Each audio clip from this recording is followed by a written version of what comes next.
తర్వాత నరేంద్ర మోడీ గారి ప్రభుత్వం వచ్చినాక 1,18,000 కోట్ల రూపాయల బడ్జెట్ను వాళ్ళ కేటాయించలేదు. అంటే 1,00,000 కోట్ల బడ్జెట్ను ఎక్స్ట్రా వాళ్ళ కేంద్ర ప్రభుత్వం వైద్యం కోసం కేటాయించింది. విద్య కూడా అంతే. అంత ప్రభుత్వం 68,000 కోట్ల రూపాయలు ఇస్తే నరేంద్ర మోడీ గారి ప్రభుత్వం 1,38,000 కోట్ల రూపాయల బడ్జెట్ ఇచ్చింది. అందుకే ఎన్హెచ్ఎం కింద అన్ని పిహెచ్సి సెంటర్లు కానీ బస్తీ దవాఖానలు కానీ ఇవన్నీ కూడా కేంద్ర ప్రభుత్వమే ఇవాళ కేంద్ర ప్రభుత్వ నిధుల ద్వారా మాత్రమే ఇవి నడుస్తున్నాయి. కానీ దురదృష్టవశాత్తు రాష్ట్ర ప్రభుత్వాలు ఆ నిధులను డైవర్ట్ చేయడం, కేంద్ర ప్రభుత్వం నిర్మాణం చేసినప్పుడు కూడా దాన్ని సరి అయిన విధంగా వినియోగించుకోకపోవడం, దీనికి కారణం ఏంటంటే ఎక్స్పర్ట్స్ లేకపోవడం. ఇవాళ నేను గతంలో మంచి ఎక్స్రే మిషన్ ఇచ్చాను నేను, కానీ ఎక్స్పర్ట్ లేడా ఆ ఎక్స్రే మిషన్ ఖరాబ్ అయిందని చెప్పి మళ్ళీ మూల పడేస్తారు దాన్ని. మళ్ళీ నేను ఇంతకుముందు అంబులెన్స్ ఇచ్చిన ఇక్కడికి వీళ్ళకు కాన్సన్ట్రేటర్స్ ఇచ్చిన, ఆక్సిజన్ మిషన్ ఇచ్చిన, బెడ్స్ ఇచ్చిన, వెంటిలేటర్లు ఇచ్చిన, అంబులెన్స్ ఇచ్చిన, ఐసీయూ ఫెసిలిటీ ఉన్న అంబులెన్స్ కూడా ఇచ్చినాయి.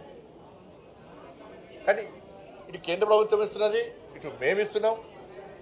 కాబట్టి ఇవన్నీ ఇచ్చినప్పుడు కూడా దాన్ని వినియోగించుకోవాల్సిన బాధ్యత ఉంది. కాబట్టి అందుకే ఇవాళ డాక్టర్లను ఇంకా పెంచాలని చెప్పి అంతకుముందు ఎయిమ్స్ ఎన్ని ఉండే, అంతకుముందు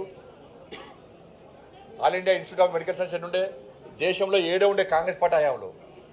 ఇవాళ బీబీ నగర్తో పాటు దాదాపు 30 ఎయిమ్స్ నిర్మించినాం మనం.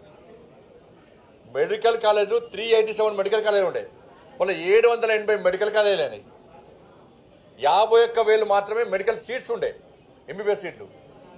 వాళ్ళ 1,18,000 సీట్లు ఇచ్చినాం, ఇవాళ పెంచినాం. 31,000 పీజీ సీట్లు ఉండే, వాళ్ళ 71,000 పీజీ సీట్లు పెంచినాం. అంటే ఇంకా డాక్టర్స్ తయారంటే దేశానికి అవసరం ఉందని చెప్పి మనం చెప్పే ప్రయత్నం చేస్తున్నాం. కాబట్టి నేను మళ్ళీ రాష్ట్ర ప్రభుత్వం విజ్ఞప్తి చేస్తున్నా, కేంద్ర ప్రభుత్వం నిధులు ఇచ్చింది, నిర్మాణాలు చేపట్టింది, అన్ని రకాల సౌకర్యాలు ఏర్పడిస్తున్నది. దాన్ని మెయింటైన్ చేసిన బాధ్యత రాష్ట్ర ప్రభుత్వం కూడా చేయాల్సిందిగా కోరుతా ఉన్నాను. దాంతోపాటు బంజారాహిల్స్ పెద్దమ్మ గుడి, తెలంగాణ రాష్ట్రంలో కాంగ్రెస్ పార్టీ అధికారంలోకి వచ్చిన తర్వాత పూర్తిగా అన్ని ప్రాంతాలలో దేవాలయాల మీద దాడులు విపరీతంగా పెరిగినాయి. ఒక దేవాలయం మీద దాడి మర్చిపోకముందే ఇంకో దేవాలయం మీద దాడి జరుగుతూ ఉన్నది. ఎవరికి అడ్డురాని ప్రజలందరూ ఆరాధ్య దైవంగా భావించి ప్రతి సంవత్సరం బోనాల పండుగ నిర్వహించుకున్నటువంటి బంజారాహిల్స్ పెద్దమ్మ గుడిని కూల్చాల్సిన అవసరం ఏమొచ్చింది? కదా ప్రభుత్వానికి అధికారులకు భయం లేదు. భయం చూపడతాం మేము కూడా. ప్రభుత్వానికి హిందూ దేవాలయాన్ని కూలిస్తే ఏ విధంగా పరిణామాలు ఉత్పన్నమవుతాయో ఇలా బంజారాహిల్స్ పెద్దమ్మ గుడి కూడొట్టిరు కదా. ఇలా హిందూ సమాజం అంతా ఒకటైంది. వేలాది మంది యువకులు ఇలా బంజారాహిల్స్ పెద్దమ్మ గుడి కోసం ఉద్యమం చేయడానికి సిద్ధంగా ఉన్నారు. ఇవాళ ప్రభుత్వం సమాధానం చెప్పాలి. ఎవరైతే గుడిని కూర్చారో ఫస్ట్ అధికారి సస్పెండ్ అయ్యండి. ఫస్ట్ ఆ అధికారిని సస్పెండ్ చేస్తేనే మేము ఆలోచిస్తాం. అరే ఇదే ఇంకా వేరే మతాలకు సంబంధించి కూర్చోద్దాము మీకుందా? రోడ్డుకు అడ్డంగా ఈ తెలంగాణ రాష్ట్రంలో ఎన్ని దేవాలయాలు ఉన్నాయి, ఎన్ని మసీదులు ఉన్నాయి, ఎన్ని చర్చలు ఉన్నాయి?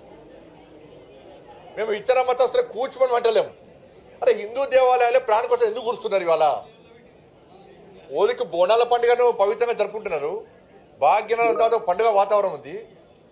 ఈ పరిస్థితిలో కావాలని కుట్రలు చేసి వాళ్ళ పెద్దమ్మ గుడిని కూర్చోడము ఇది ఎంతవరకు కరెక్ట్? అంటే జూబ్లీస్ ఎలక్షన్స్ ఉన్నాయి. ఇప్పటికే కాంగ్రెస్ వాళ్ళు అంటున్నారు అలా ముస్లిమ్స్ 22% ఉన్నారు, 30% ఉన్నారు. కాబట్టి వాళ్ళ ఓట్లు రావాలంటే పెద్దమ్మ గుడిని కూల్చాలి. మీరు గుర్తుంచుకోండి బిడ్డ, జూబ్లీస్లో హిందువులందరూ ఓటు బ్యాంక్ అవుతారు మారుతారు. నేను రాష్ట్ర ముఖ్యమంత్రి గారు చెప్తున్నాను, మీరు 20% ముస్లిం ఓటు బ్యాంక్ కోసం మీరు ప్రయత్నం చేస్తున్నారు. ఆ కుట్రలో భాగమే, రాష్ట్ర ప్రభుత్వ కుట్రలో భాగమే ఇలా బంజారాహిల్స్ పెద్దమ్మ గుడిని కూల్చిరు. వాళ్ళ కేవలం జూబ్లీస్ లో ఒక వర్గం ఓట్ల కోసం, ఆ వర్గం ఓట్ల ద్వారా గెలవడానికే వాళ్ళ పెద్దమ్మ గుడి కూల్చారు. ఎంత ధైర్యం ఉండాలి మీకు, ఎంత దమ్ము ఉండాలి మీకు పెద్దమ్మ కూల్చడానికి? ఎస్ మేం చేస్తాం. ఇవాళ 80% ఉన్న హిందువుల ఓటు బ్యాంక్ మారుస్తాం మేము. ఈ పెద్దమ్మ గుడి సాక్షి చెప్తున్నాం మేము. 80% ఉన్న హిందువుల ఓటు బ్యాంక్ మారుస్తాం. కాంగ్రెస్ పార్టీ పెద్దమ్మ గుడికి కూల్స్తే ఏ విధంగా గుణపాఠం హిందూ సమాజం చెప్తుందో ఇవాళ చూపడానికి హిందూ సమాజం సిద్ధంగా ఉంది. కాబట్టి నేను రాష్ట్ర ప్రభుత్వం డిమాండ్ చేస్తున్నాను. నేను ఇది మంచి పద్ధతి కాదు. రాష్ట్ర ముఖ్యమంత్రి క్షమాపణలు చెప్పాలి. దీని మీద సంబంధిత అధికారులను వెంటనే సస్పెండ్ చేయాలి. ఇది జరగకుండా మాత్రం మిమ్మల్ని క్షమించము. అందుకే ఇవాళ చెప్తున్నారు బీసీ రిజర్వేషన్ చెప్తున్నారు. ఇవాళ నేను అంటున్నా బీసీ కామారెడ్డిలో వీళ్ళు ప్రకటించింది బీసీ డిక్లరేషన్. వాళ్ళ జరుగుతున్నది ఏంది? బీసీలకు 5% మాత్రమే ఇచ్చారు, ముస్లింలకు 10% ఇచ్చారు.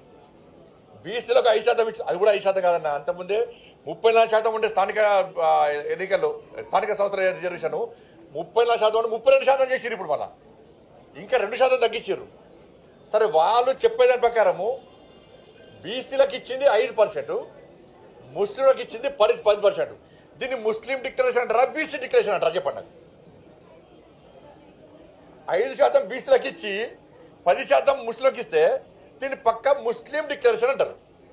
ఇలా కాంగ్రెస్ పార్టీ కామారెడ్డి వేదికగా ఈ తెలంగాణ రాష్ట్రంలోని హిందువులను బీసీలను దగా చేసింది, మోసం చేసింది. మీరు ఇప్పుడు ఇచ్చేది ముస్లిం డిక్లరేషన్, బీసీ డిక్లరేషన్ కాదు మీరు అమలు చేసేది. మీరు కామారెడ్డిలో ఆ రోజే మేము ముస్లింలకు 10% రిజర్వేషన్ ఇస్తామని చెప్పి కేవలం హిందువులైన బీసీలకు 5% ఇస్తారంటే ఒక్క సీట్ రాకపోతుండే, మీకు ఒక్కరికి వెళ్ళకపోతుండే.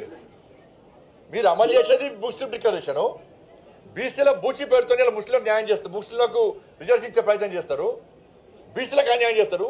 సిగ్గు లేకుండా కొన్ని బీసీ సంఘాలు వాళ్ళు ఏ ప్రభుత్వం ఉంటే ప్రభుత్వం కొమ్ము కాస్తారు.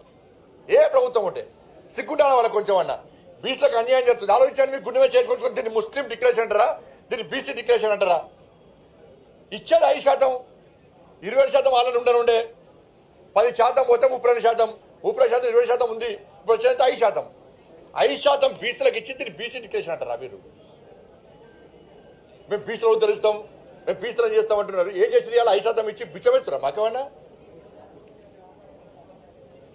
కామారెడ్డిలో బీసీ డిక్లరేషన్ అంటారు, మీరు ముస్లిం డిక్లరేషన్ అమలు చేస్తారు. ఇక్కడ దీన్ని ఏం చేయాలి? ఒక ప్లాన్ ప్రకారం ఇవాళ తెలంగాణ రాష్ట్రంలో హిందువులు మెజార్టీ అయిన హిందువులను మైనార్టీగా చూపెట్టే ప్రయత్నం చేస్తున్నారు.